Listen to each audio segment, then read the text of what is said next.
Good morning. I'm sorry for the lapse in the lectures. I wanted to give you the Chapter 17 overview. And we're going to be talking about nutrition in pregnancy. And a couple things I wanted to just clarify. Pregnancy is 40 weeks in gestation. A lot of people think of pregnancy as 9 months, but it's actually 10. The way that you date a pregnancy, it's actually the date of your last menstrual period. So by the time you find out you're pregnant, you've missed a period. And so then for women, that's where it's 9 months from the time they find out. But gestation is actually 40 weeks. There are 3 trimesters. The first trimester is the first 13 to 14 weeks. During this time, there's a rapid increase in the cell number and size.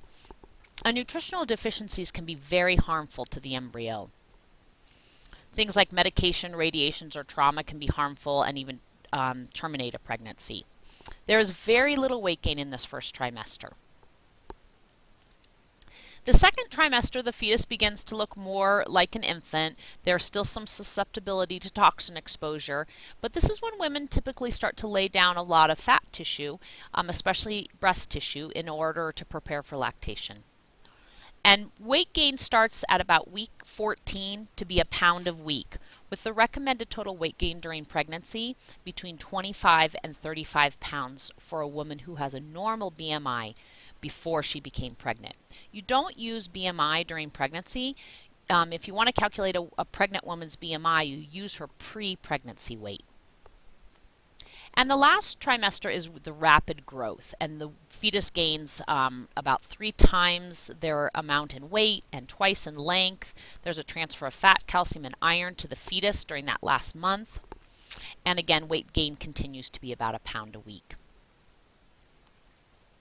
So what do we deem as a successful pregnancy? For mom, it means proper weight gain, 25 to 35 pounds, and absence of pregnancy-related disorders like preeclampsia or gestational diabetes, which we'll talk about.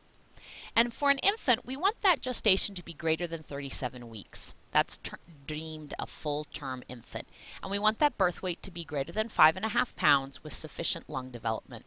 Studies have shown that the longer that the infant remains in gestation, then the healthier it is, up to 42 weeks. Low birth weight babies less than 5.5 pounds are typically preterm, meaning before 37 weeks gestation, and they tend to have higher medical costs. So why is nutrition important during pregnancy? Is that we have understood now that there's a direct correlation to mom's nutritional status and baby's nutritional status at birth.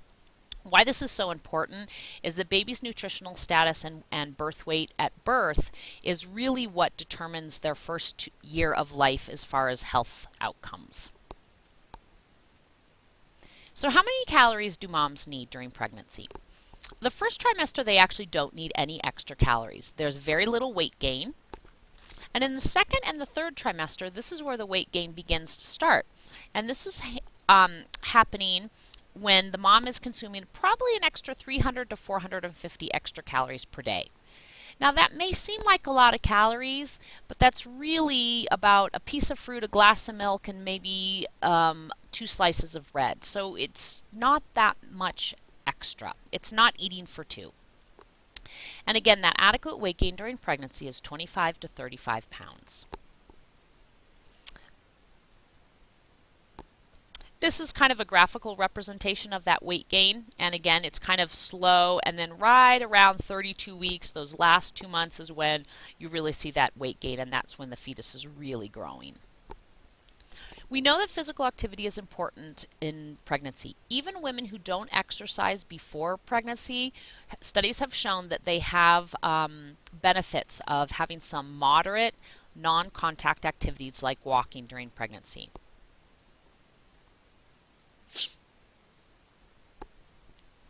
All right, so let's get into the specific nutrients. There is an increased need for protein during pregnancy. The RDA increases about 25 grams a day. Now, pre-pregnancy, most women's RDA is about 50 grams. So really the additional 25 grams brings that to 75 grams, and most Americans eat about 100 grams a day. So it's not like once women become pregnant, they need to greatly increase the amount of protein that they're eating in a day, because the typical American diet has about 100 grams a day, which is sufficient. If you recall from chapter 4, the a minimum amount of carbohydrate needed to prevent ketosis. That's when your body is using ketones as an energy source instead of glucose, especially your brain.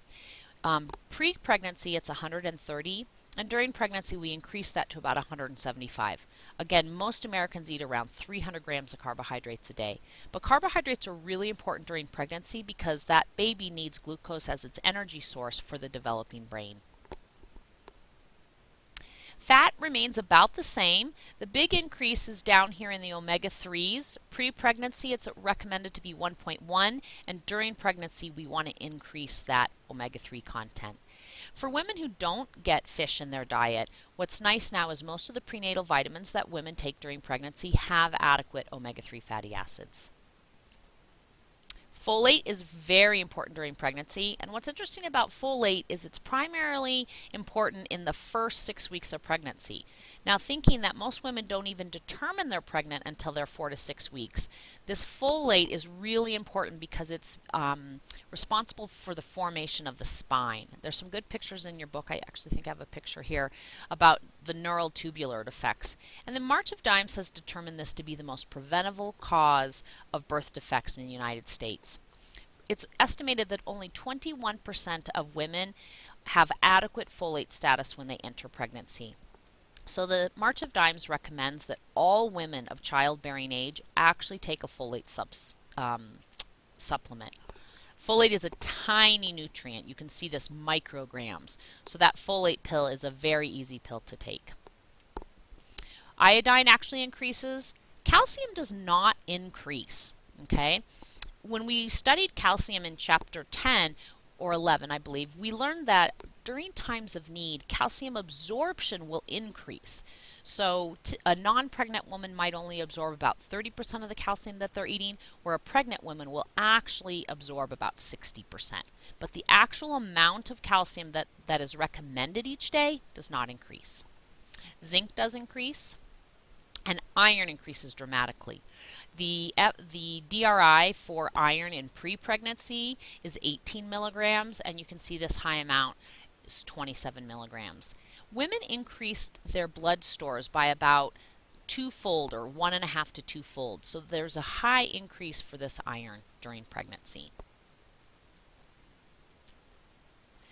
Pregnant women do need to take prenatal supplements, and mostly it's because of the higher iron and folate needs. Now, folate is needed primarily in the first trimester and iron in the second and third. So some women, depending on their tolerability of those pregnancy supplements, may choose to just take a folate or iron supplement during the trimesters that they're most needed. And vitamin A's you want to be very careful of because vitamin A can be very toxic to the unborn child. This is a graphical representation, the blue representing a non-pregnant female, the red representing pregnancy, and then if you look down at the yellow, it represents breastfeeding. And you can pretty much see that besides folate, and again, the reason folate is so important is the development of the spine, most of the nutrients increase more during breastfeeding than they actually do during pregnancy.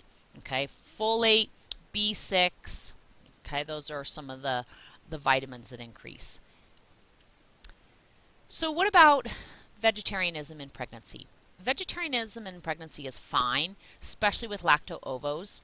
Vegans that don't eat any animal proteins may need to look at to make sure they're getting sufficient protein.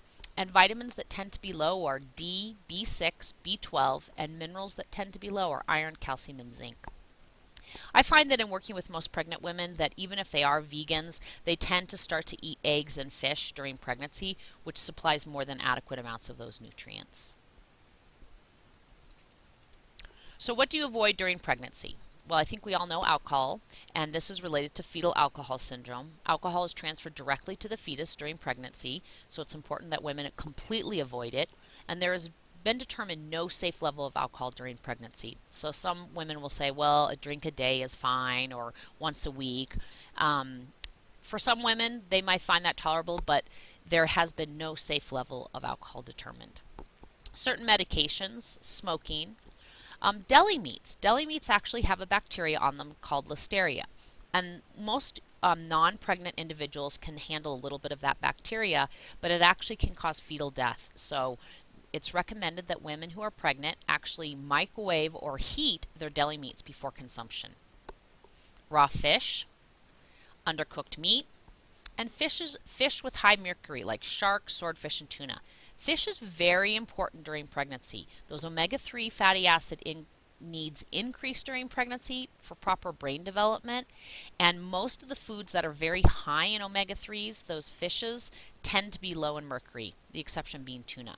So staying away from shark, swordfish, and tuna, but making sure that a woman gets adequate amounts of things like salmon.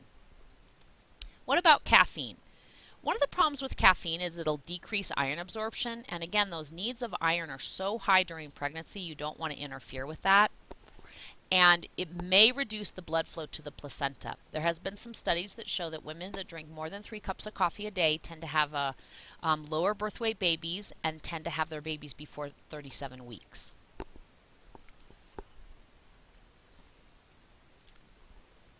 NutraSweet is aspartame.